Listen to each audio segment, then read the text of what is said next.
बिस्मिल्लाहिर्रहमानिर्रहीम, अस्सलाम वालेकुम व्यूअर्स। आज हम स्वीट गुलाब जामुन की रेसिपी लेकर आए हैं। ये डिलीशियस रेसिपी और ये बिल्कुल सॉफ्ट बनेंगे गुलाब जामुन। इस ईद पे हम खुद बनाएंगे। तो इस वीडियो को देखने से पहले वीडियो को लाइक करें, शेयर करें। चलें इसको बनाना शुरू करते हैं। सबसे पहले मैं लूँगी सूखा दूध 1 प्याली और ये आधा प्याली मैदा।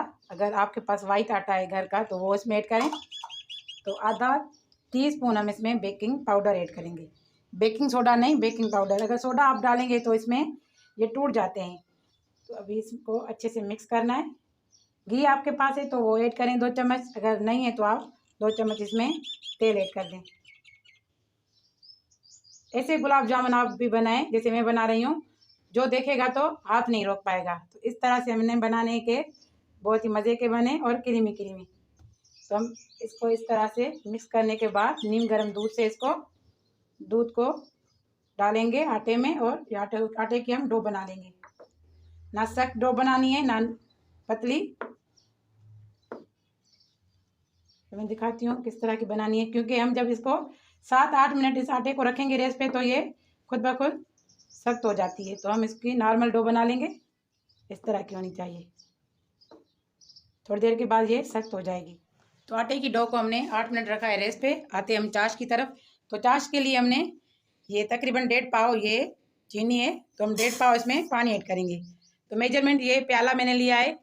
तो 4 में खोल के ये छोटी इलायचियाँ इसमें ऐड करूँगी, जैसे खुशबू इसमें बहुत ही मज़े की आएगी। और ये कि मैं कोई केवड़ा इसमें एसेंस ऐड नहीं करूँगी। तो जितनी चीनी थी उतना ही मैं इसमें पानी ऐड कर रही हूँ। 2-3 तार की मैंने चाशनी नहीं बना लेनी, बस पानी की तरह चाशनी होनी चाहिए।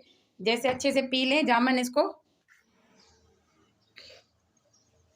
तो ये 3-4 उबाल आते ही चाश को हम साइड से रखेंगे ढाँप के, जैसे ये गर्म पड़ी रहे चाश। अगर ठंडी भी हो जाए तो थोड़ी इसको गर्म कीजिएगा। अभी हम आते हैं आटे की तरफ। तो इसको मैं इकट्ठा कर लूँगी। पहले ये चिपक रहा था, अभी ये चिपकेगा नहीं। तो हम इकट्ठा करेंगे इसको इस तरह से। थोड़ा सा हाथ पे तेल लगा के आपने इसको इकट्ठा करना है। ज़्यादा इसको मसलना नहीं है, बस ये बन चुका है डो हमारी। तो हम इसमें से भी पेड़े बना लेंगे।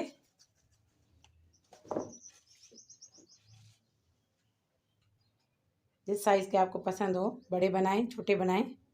तो इतनी साइज़ के मैं बना लूँगी। तकरीबन इससे 1 किलो गुलाब जामुन बन जाएंगे आसानी से। तो जिस तरह के आपको पसंद है इस तरह से भी आप बना सकते हैं। इस तरह से, या आप गोल बनाएं। आपको जो शेप पसंद हो वही गुलाब जामुन आप बनाएं। तो मैं गोल शेप में बना रही हूँ।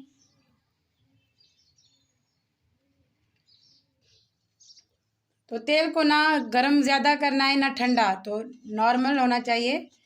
बिल्कुल लो मीडियम पे मैंने रखा है तेल को। तो इस पे सारे मैं इसमें जामुन डाल दूंगी। ये नीचे बैठे हैं, जैसे थोड़े से गर्म होते जाएंगे खुद ब खुद ये ऊपर आ जाएंगे। तो इसको छेड़ना नहीं है वरना ये टूट जाएंगे। तो बिल्कुल लो पे पकाना है इसको, जैसे अंदर तक ये पक जाए तो चाश भी अंदर तक चली जाएगी। तो मेरा सिल्वर का ये पैन है तो इसमें लगने का डर होता है। इस तरह से हम हिलाएंगे जैसे आपस में जुड़े ना। तो बेकिंग पाउडर हमने इसमें ऐड किया है, थोड़े से ये फूलेंगे भी। तो हमने ये कांडी लिए मैंने, तो इससे मैं आहिस्ता आहिस्ता स्टिक से ऐसे घुमा रही हूँ। अगर मैं कोई स्कीमर वगैरह लगाती तो वो टूट जाते। तो बहुत सारे लोगों से टूट जाते हैं। तो इस तरह से आप करेंगे तो ये टूटेंगे भी नहीं और खुलेंगे भी नहीं। तो बिल्कुल लो पे पकाना है इसको। ये देखें ऊपर आ चुके हैं। तो ये अच्छे से ये फ्राई हो चुके हैं। तो डार्क कलर के बनते हैं जामुन इस तरह से। ये थोड़ा सा फ्राई नहीं हुआ है तो ये चीख के कह रहा है तो मुझे फ्राई करो, खूबसूरत करो। तो ये जो फ्राई हो चुके हैं, हम जो हमने चाश बनाई है उसमें डाल देंगे। तो चाश मेरी थोड़ी सी ठंडी हो चुकी थी, थोड़ा सा गर्म कर लिया है मैंने। तो कभी सर्दियों में भी बनाते हो आप तो आप ऐसे कीजिएगा, इसको थोड़ा सा गर्म कीजिएगा। तो क्रिस्टल ना बने तो आप थोड़ा सा इसमें लेमन ऐड कर दें चाश में, या आपके पास टाटरी है तो आप टाटरी पाउडर थोड़ा सा पिंच इसमें ऐड कर दें। तो मैं चाशनी में डालते जा रही हूँ। ये सारे फ्राई हो चुके हैं। मैं इसको ढाँप के रखूँगी तकरीबन 1 घंटे के लिए। तो सारी चाश को गुलाब जामुन ने पी लिया है। अभी हम इसको सर्व कर रहे हैं। तकरीबन 1 घंटा मैंने रखा था इसको भिगो के। आपने देखे होंगे ये जब मैंने फ्राई किया था तो कम कुकिंग ऑयल में फ्राई हुए थे। तो जो यही चाश बचेगी इससे मैं इलायची का शरबत बनाऊंगी। तो कैसी लगी मेरी गुलाब जामुन की वीडियो अच्छी लगी तो वीडियो को लाइक करें, मेरे चैनल को सब्सक्राइब करें। मिलेंगे अगली नेक्स्ट वीडियो में, तब तक अल्लाह हाफ़िज़।